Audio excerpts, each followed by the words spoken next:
अनन्या एक जवान कलाकार रंगों के सपने देखती थी। उसकी दुनिया एक कैनवास थी जिसे भरना बाकी था। वो अपने छोटे से फ्लैट में रहती थी, पेंट ब्रश और अधूरे सपनों से घिरी हुई। एक बरसाती दोपहर वो आर्ट सप्लाई लेने निकली। शहर जो आमतौर पर शोर शराबे से भरा रहता था, उस दिन शांत था। लोग बारिश से बचने के लिए इधर उधर भाग रहे थे। अनन्या अपने ख्यालों में खोई हुई किसी से टकरा गई। ओह, आई एम सो सॉरी, उसने कहा। उसकी नजरें उससे मिली। वो आदमी आरव, एक लेखक जिसकी आंखें दयालु और मुस्कुराहट प्यारी थी, ने उसे अपने हाथ से थाम लिया। उसने अपने लाल रंग की छतरी उसके ऊपर कर दी।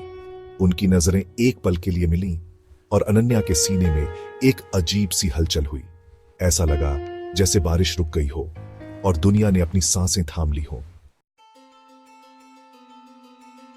अनन्या की बड़ी बड़ी भावुक आंखों से मंत्रमुग्ध होकर आरव ने खुद को पूछते हुए पाया, आर यू ऑल राइट?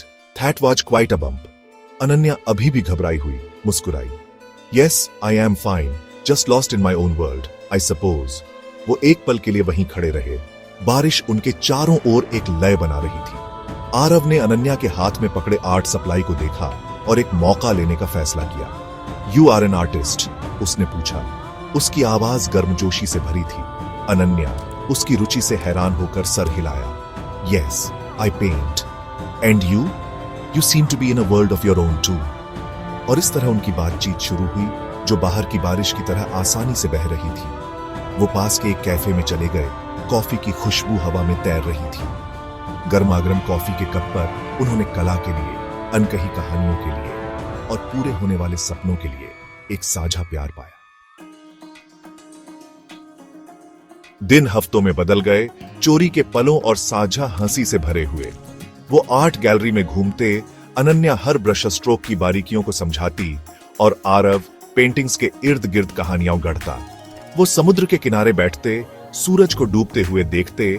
उनकी खामोशियां बहुत कुछ कहती थीं। अनन्या खुद को आरव की शांत तीव्रता, साधारण चीजों में जादू ढूंढने की उसकी क्षमता की ओर खींचती हुई पाई। आरव अनन्या की जीवंत आत्मा और जीवन के प्रति उसके जुनून से प्रेरित होकर अपने लेखक के ब्लॉक को धीरे धीरे घुलते हुए पाया। उसने दुनिया को उसकी नजरों से देखना शुरू किया, रोजमर्रा की जिंदगी में सुंदरता को देखते हुए। उनकी प्रेम कहानी एक धीमी आग थी, दो आत्माओं का एक दूसरे के साथ में सुकून पाने का एक कोमल अनावरण। चौथा भाग, शक की फुसफुसाहट। उनके बीच की दूरी बढ़ती है। हालांकि जिंदगी, जैसा कि अक्सर होता है, उनके रास्ते में एक मुश्किल मोड़ ले आई। आरव को एक अद्भुत नौकरी का ऑफर मिला, विदेश में काम करने के अपने जीवन भर के सपने को पूरा करने का मौका। वो बहुत खुश था, फिर भी उसका एक हिस्सा अनन्या को छोड़ने के विचार से डूब गया।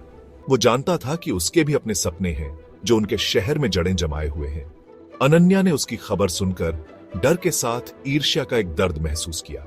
वो उसके लिए खुश थी, सच में, लेकिन दूरी का विचार उसके सामने एक पार न हो सकने वाली खाई की तरह फैला हुआ था। वो अपने आप में सिमट गई। उसकी दुनिया के रंग थोड़े कम चमकीले लग रहे थे। पांचवां भाग, विश्वास की छलांग। मॉनसून के आसमान के नीचे इकरार। मॉनसून आ गया, उनके दिलों में उथल पुथल को दर्शाता हुआ। एक शाम जब बारिश जोरों से हो रही थी, आरव ने अनन्या को समुद्र के किनारे उनकी आम जगह पर पाया। वो वहां खड़ी थी, धूसर विस्तार के सामने एक अकेली आकृति। वो उसकी ओर चला, उसका दिल अनकहे शब्दों से भारी था। अनन्या, उसने शुरू किया। उसकी आवाज भावुकता से भरी हुई थी। I don't want to lose you. This job, it's everything I have ever wanted, but not without you. और तूफानी आसमान के नीचे बारिश उनके संदेहों को धोते हुए उन्होंने एक दूसरे के लिए अपने प्यार का इजहार किया। ये साझा सपनों से, शांत समझ से, शब्दों से परे एक जुड़ाव से पैदा हुआ प्यार था।